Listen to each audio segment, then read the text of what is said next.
করে যে মদ খায়, মাদকাসক্ত যে এই ইয়াবা, এই বাবা, এই ট্যাবলেট, এই ইনজেকশন অথবা এই গাঁজা যে চাই, এই সমস্ত নেশাখোর, মদখোর, গাঁজাখোর, আল্লাহর নবী বলেন যে নেশা করতে থাকে অচিরেই এই জঘন্য জানোয়ার এই অবস্থায় পৌঁছে যে এটা বলতো কষ্ট, বলতেও শরীর শিহরে ওঠে।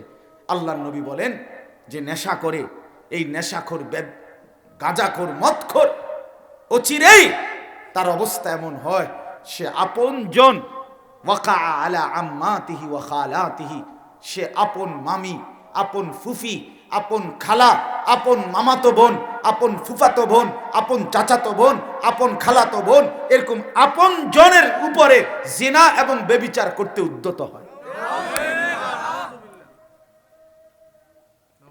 ওই জানোয়ারের আর কোনো হুঁশ থাকে না। ওই জানোয়ার আর মা চেনে না, বোন চেনে না। নেশাখোর জানোয়ার আর কিচ্ছু চেনে না। বড় সাংঘাতিক বিষয়। রাসূলুল্লাহ সাল্লাল্লাহু আলাইহি ওয়াসাল্লাম বলেছেন,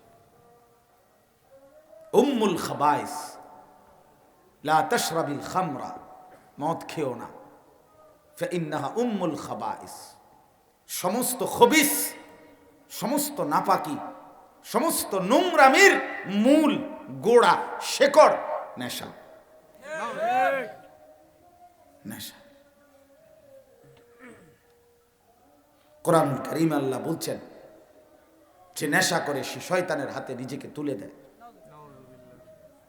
আর শয়তান তাকে পরস্পরের মধ্যে ঝগড়া, আদাওয়াত, শত্রুতা এই নেশার কারণে বানায় দেয়।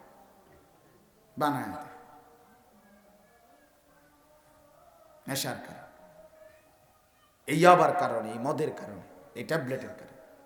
গত 2-3 দিন ধরে জাহাঙ্গীরনগর ইউনিভার্সিটির একটা ঘটনা সারা দেশ তোলপাড় করছে, মানুষের বিবেক নাড়াইছে। এই দুর্ধর্ষ, ধর্ষক, ব্যভিচারী এই জানোয়ারদেরকে যখন ধরছে, তখন র্যাবের স্বীকারোক্তিতে তারা স্পষ্ট বলছে এটার মূল কাহিনী এই মদ, এই ইয়াবা।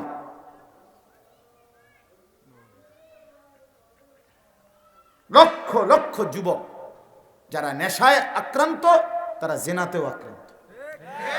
এটা একবারে এপিটপি। যে নেশাখোর সে ব্যভিচারী, সে ব্যভিচারী। এজন্য যেখানেই গাঁজা আছে, যেখানেই গাঁজা আছে সেখানেই জিনা ব্যভিচার আছে। এবার এটা মাজারে থাকলেও আছে, অন্যখানে থাকলেও আছে। সোজা কথা এটা। কোন খাজার নামে, বাবার নামে, কোন উরুসের নামে, মাজারের নামে যদি কোথাও গাঁজা হয়, না থাকলে নাই, যেখানে নাই আমি সেখানে বলি না, যদি কোথাও থাকে তাহলে সেখানে মনে রাখতে হবে জিনা ব্যভিচারও আছে। যেখানে গান আছে সেখানে জিনা ব্যভিচার আছে, যেখানে বাদ্য বাজে সেখানে জিনা ব্যভিচারও আছে। এটা রাসূলুল্লাহর হাদিস। আল্লাহর নবী সাল্লাল্লাহু আলাইহি ওয়াসাল্লাম বলেন, আল গিনা রুকিয়াতুজ জিনা, গান বাদ্য এটা জিনা ব্যভিচারের তাবিজ। তাবিজ ধর্মের নামে হোক আর ধর্মহীনতার নামে হোক, মারেফতের নামে হোক আর সুজাফতের নামে হোক, যেটার নামে হোক, টুং টুং করলেই সেটা নাফরমানি, এটা হারাম। টুং টুং করা যাবে না, বাদ্য বাজানো যাবে না, গান বাদ্য করা যাবে। নারী পুরুষ যেখানেই দেখবেন গান বাদ্য, সেখানেই নারীর আনাগোনা, মহিলাদের আনাগোনা। সুরের প্রতি মহিলাদের আকর্ষণ বেশি, এটা তাদের সত্তাগত, সৃষ্টিগতভাবে সুরের কণ্ঠের প্রতি নারীর আকর্ষণ বেশি। আল্লাহ আমাদেরকে বুঝ দান করেন, আল্লাহ আমাদেরকে বিবেক দান করেন। তাহলে 1 নাম্বার বলছিলাম, জান্নাত হারাম কার জন্য? নেশাখোর। কার জন্য? কোন? সবাই বলেন। তারে কইয়া দিয়েন হারামি, তুই হারামি, তোর লেগে জান্নাত হারাম, তুই কেমনে জান্নাতে যাস? হ্যাঁ, নবী বলছে তোরে দেখুন।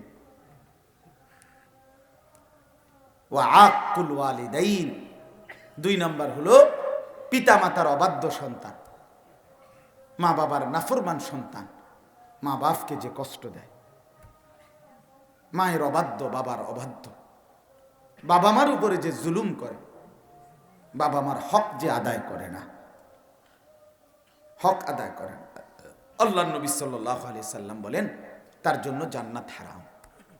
3 নম্বরে আমার যেটা উদ্দেশ্য ছিল, মানে আমি আসলে কইছি যেটা লাগিয়া, 3 নম্বর হইল অদায়ুস, এবং দায়ুসের জন্য জান্নাত হারাম। কার জন্য? আবার বলে। এখন এই দায়ুসকে নবীজি এই হাদিসে সরাসরি কসম আল্লাহ নবী নিজে বলে দিছে, আল্লাযী ইউকিররু আহলাহু আল খুবুসা। এইটাই আমি বলতে চাচ্ছিলাম।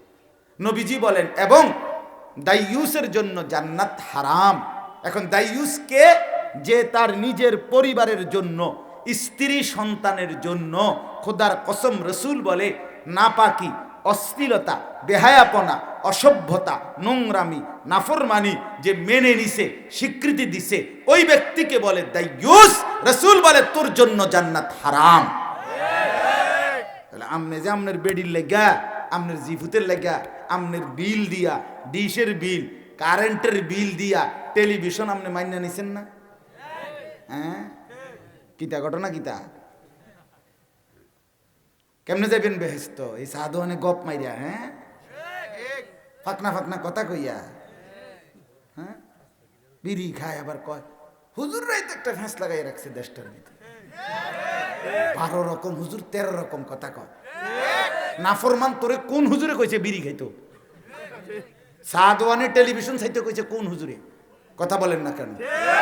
12 রকম হুজুরে 13 রকম কি ফ্যাঁস লাগাইছে? কি কোন ফ্যাঁসটা লাগাইছে হুজুরে? মিথ্যুক, মিথ্যাবাদী।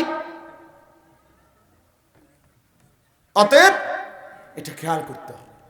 ওয়াদায়ুস, আল্লাহ নবী সাল্লাল্লাহু আলাইহি ওয়াসাল্লাম বলেন যে তার স্ত্রী সন্তানের জন্য অশ্লীলতা, আপনার মেয়েটা বেপর্দা, আপনার স্ত্রী বেপর্দা চলে, আপনি দেখতেছেন না যে 20টা বছর আপনার বেডি বেপর্দা, পুকুরের ফারে গোসল করে, কোনো গাঁটলা নাই, কোনো চারদিকে বেড়া নাই, বেড়ই দাইয়ে যাইয়ে চায়, রং চায়, আপনার বেডি গোসল করে, আপনার মেয়ে গোসল করে, আপনি কি করছেন? আপনি মেনে নিচ্ছেন অশ্লীলতাকে। আপনার মেয়ে বেপর্দা, আপনি সেই অসভ্যতাটাকে, 16 বছরের তাগড়া জোয়ান মেয়েটা রঙ্গ রসে সাইজা টাইট কাপড় পরে এতগুলো পাউডার স্নো মেখে আপনার মেয়েটা রাস্তায় বের হচ্ছে, আপনি বুঝেন না এটি কারে দেখাইতো যায়? আপনি সিরা খান বইয়া বইয়া, আপনি বন খান, আর হ্যাঁ চা দিয়ে ভিজাইয়া বন খান, আপনি বুঝেন না,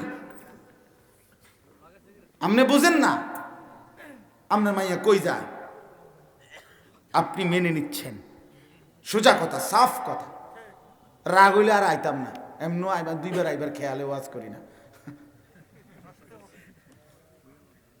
সাফ কথা। মেয়ে সে দায়ুস, যে তার স্ত্রী ছেলে মেয়ের জন্য অসভ্যতা, অশ্লীলতা, বেহায়াপনাকে মেনে নেয়, স্বীকৃতি। আল্লাযী ইউকিররু আহলাহু আল খুবুসা, নবীজি বলছেন।